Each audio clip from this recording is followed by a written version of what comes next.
আকাশপথে নতুন হিসাব নিকাশের বার্তা দিচ্ছে রাশিয়া। আধুনিক প্রযুক্তির শানিত ছোঁয়ায় সামরিক শক্তি যখন আরও কঠিন ও কৌশলী হয়ে উঠেছে, তখন তার প্রতিধ্বনি পৌঁছে যাচ্ছে মধ্যপ্রাচ্যের আকাশেও। একদিকে রুশ যুদ্ধ বিমানের মহড়া, অন্যদিকে ইরানের হাতে সেই একই মডেলের হস্তান্তর, যা জিইয়ে রেখেছে নতুন এক আশঙ্কার জাল। শত্রুপক্ষের আকাশ দখলে রাখতে শুরু হয়েছে নতুন অস্ত্রের খেলা, নৈপথ্যে রাশিয়ার কৌশলী পদক্ষেপ।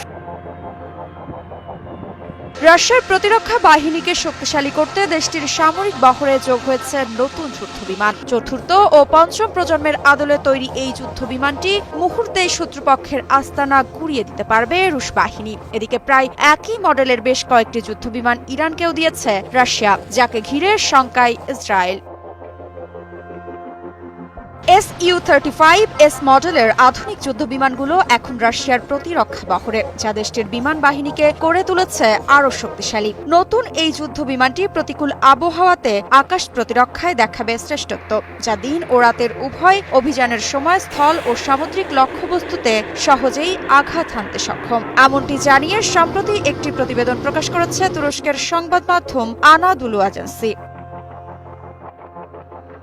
আধুনিক এই যুদ্ধ বিমানটির প্রসঙ্গে এর নির্মাতা প্রতিষ্ঠান রাশিয়ান ইউনাইটেড এয়ারক্রাফটস কর্পোরেশনের প্রধান নির্বাহী ভাদিম বাদেখা বলেন, রাষ্ট্রীয় আদেশে আমরা নির্ধারিত লক্ষ্যমাত্রা পূরণ করেছি। আমরা উৎপাদন ক্ষমতাও বৃদ্ধি করেছি, যাতে ভবিষ্যৎ চাহিদা পূরণ করতে পারি। নতুন Su-35S মডেলের যুদ্ধ বিমানটি শুধুমাত্র রাশিয়ার সামরিক বাহিনীর জন্য তৈরি করেছে প্রতিষ্ঠানটি। তবে ঠিক কী পরিমাণ যুদ্ধ বিমান নতুন করে যোগ হচ্ছে রাশিয়ার সামরিক বহরে, সে বিষয়ে কোনো তথ্য দেয়নি প্রতিষ্ঠানটি।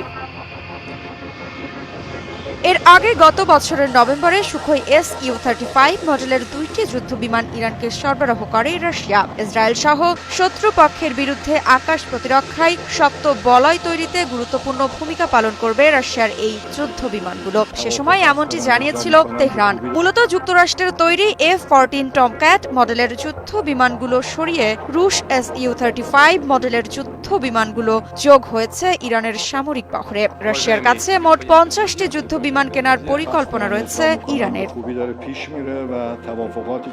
এদিকে চলতি বছরের শুরুতে রাশিয়ার প্রেসিডেন্ট ভ্লাদিমির পুতিনের সাথে ইরানের প্রেসিডেন্ট মাসুদ পেজেশকিয়ান করেছেন কৌশলগত বিভিন্ন চুক্তি। আগামী 20 বছর যাবৎ ইরানের শিক্ষা ও প্রযুক্তির পাশাপাশি পারমাণবিক খাতে সহযোগিতা করবে মস্কো।